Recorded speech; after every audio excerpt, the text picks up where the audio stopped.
Hello, আসসালামু আলাইকুম। ওয়ালাইকুম আসসালাম। কেমন আছো? হ্যাঁ, ভালো আছি। তুমি কেমন আছো? হ্যাঁ, ভালো আছি। হ্যাঁ, ভালো আছো না? হুম। আচ্ছা, তুমি কার সঙ্গে আছো? এই তো জাহিদের সাথে। ওই মাদার চোদের সঙ্গে? ওই মাদার চোর তো এতই হারামজাদা। ওই শুয়োর বাচ্চা, ওই তো লটির বাচ্চা, ওই সাহায্যদি বেটা মাগিল লিসা, এতই মাগিল লিসা।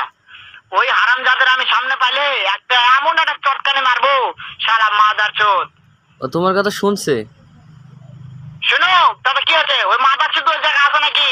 ও আমার কথা সব শুনতেছে। ওই সাওয়াচুদির বেটাকে শুনে শুনে আমি বেশি বলবো। শুয়োরের বাচ্চা, শুয়োরের বাচ্চাকে আমি একটা এমন একটা চটকানি মারবো, শালা শুয়োরের বাচ্চা, লটির বাচ্চা। ও তোমাকে মারতে চাই। তাই নাকি? ওই শুয়োরের বাচ্চা আমাকে মারতে চায়? শুয়োরের বাচ্চাকে আমি দেখা সাক্ষাৎ হলে বলে শুয়োরের বাচ্চাকে আমি এমন চটকানি মারবো, মাদার চোদ। আমি থামো, আমি যাচ্ছি, থামো। আইসো।